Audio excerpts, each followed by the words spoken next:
వీధి విక్రయదారులపై రౌడీ మూకల దౌర్జన్యానికి నిరసనగా సిపిఐ ఆధ్వర్యంలో నిరసన కార్యక్రమం పెద్ద ఎత్తున పాల్గొన్న ప్రజా సంఘాల నాయకులు కార్యకర్తలు గాంధీపురం నుండి మహిళా యూనివర్సిటీకి వెళ్లు మార్గంలో ఉన్న వీధి విక్రయదారులపై కొంతమంది అధికార పార్టీ రౌడీ ముక్కలు దౌర్జన్యానికి దిగడం జరిగింది. వందలాది మందిని పిలిపించి చంపేస్తామంటూ పోలీసుల సమక్షంలోనే బెదిరించడం, పోలీసులు నిర్లక్ష్యంగా వ్యవహరించడానికి నిరసనగా సిపిఐ ఆధ్వర్యంలో ఉదయం 10:30 నుండి 11:30 పాటు 1 గంట పాటు నిరసన కార్యక్రమాన్ని సర్కిల్లో నిర్వహించడం జరిగింది.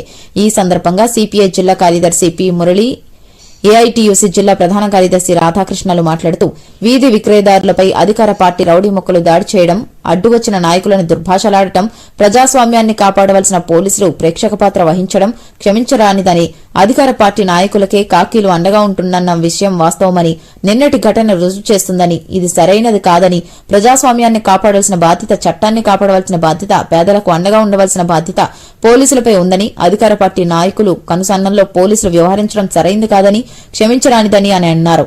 ఇంకా ఈ కార్యక్రమంలో సిపిఐ నగర కార్యదర్శి జిల్లా విశ్వనాథ్ అధ్యక్షత వహించగా ఉదయ్ కుమార్, నదియా, ఏఐటీయూసీ జిల్లా అధ్యక్షులు చంద్రశేఖర్ రెడ్డి, కేవై రాజా, శివకుమార్, శ్రీరాములు, శివ, వైఎస్ మణి, ఏపీ బాల,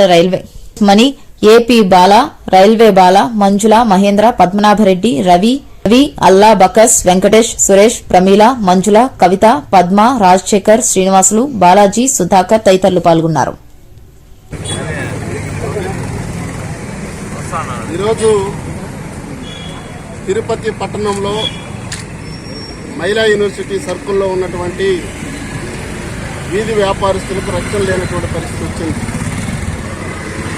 నిన్నటి దినం వీధి వ్యాపారులపైన ఇబ్బంది జరుగుతూ ఉందని ఆ ఏఐటీసీ నాయకత్వం, జిల్లా నగర పార్టీ కార్యదర్శి అందరూ కూడా ఇక్కడికి హాజరవుతే ఇక్కడికి చంద్రగిరి రూరల్ మండలంలో నుండి వీధి రౌడీల కంటే విపరీతమైనటువంటి పద్ధతిలో సురేష్ రెడ్డి అనుచరులు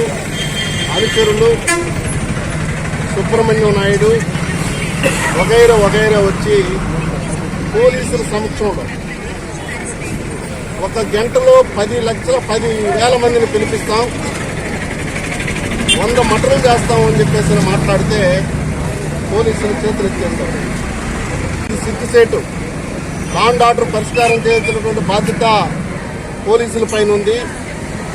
వాళ్ళు అరుస్తున్నారు, మీరు ఏమన్నా చేసుకోండి అని చెప్పేసి పోలీసు వాళ్ళు వెనక్కిపోవడం అంటే ఇది విచారకమైనటువంటి విషయం. ఇక్కడ ఉన్నటువంటి ఎస్ఐ ఆయన మాట తీరు అంతే అని చెప్తున్నారు. కొంతమంది మాట తీరు మార్చుకోవాలి. ఇక్కడ వీధి విక్రయదారులకు రక్షణ కల్పించాలి. ఇక్కడ గత ప్రభుత్వంలో వైసీపీ ప్రభుత్వం కొన్ని రకాలైనటువంటి పద్ధతిలో ఉండడంతో వాళ్ళు అధికారం పోగొట్టుకున్నారు. ఈరోజు తెలుగుదేశం పార్టీ అధికారం వచ్చింది. పేద ప్రజలకందరికీ మేము న్యాయం చేస్తాము, పేద ప్రజలకు అండగా కూటమి ప్రభుత్వం ఉంటాయని చెప్పేసి ఒక పక్క పవన్ కళ్యాణ్ గారు చెప్తున్నారు, బీజేపీ చెప్తున్నారు, ముఖ్యమంత్రి చంద్రబాబు నాయుడు గారు, లోకేష్ గారు అందరూ చెప్తా ఉన్నారు. ఇదా మీరు న్యాయం చేసేది? ఇదా మీరు చెప్పండి? గంటలో 10,000 మంది నిలుపుతాం, 100 మటర్లు చేస్తామని చెప్పేసి చెప్పడమా ఇది న్యాయం అని చెప్పేసి మేము కమ్యూనిస్ట్ పార్టీలుగా డిమాండ్ చేస్తా ఉన్నాం. ఇది మంచి పద్ధతి కాదు. మీరు ఇలాగనే ప్రవర్తిస్తే రాబోయేటువంటి రోజుల్లో ఇప్పుడు వైసీపీకి ఏ గద్దెతో పట్టిందో అంతకంటే ఘోరమైనటువంటి పరిస్థితి మీకు పడుతుంది. తక్షణమే వీధి విక్రయదారులకు న్యాయం జరగాలి. ఒక రకంగా కాకుండా పోలీసులు డ్యూటీ పోలీసులు చేయాలని చెప్పేసి కూడా మేము సిపిఐగా డిమాండ్ చేస్తున్నాం. లేని పక్షంలో వాస్తవంగా ఈరోజు ఎస్పీ గారి దగ్గరికి పోవాల్సింది. ఈరోజు ఆయన ఛార్జ్ తీసుకుంటున్నాడు కాబట్టి ఈ కార్యక్రమం ఇక్కడ పెట్టాం, లేకపోతే మేము అక్కడే పెట్టేవాళ్ళం. కాబట్టి పోలీసులు ఇలాంటి వైఖరిని మానుకొని ఏదైతే న్యాయమైనటువంటి సమస్యలు ఉన్నాయో ఆ సమస్యను పరిష్కారం చేయాలని చెప్పేసి వీధి విక్రయదారులకు న్యాయం చేయాలని చెప్పేసి కూడా సిపిఐగా డిమాండ్ చేస్తా ఉన్నాం.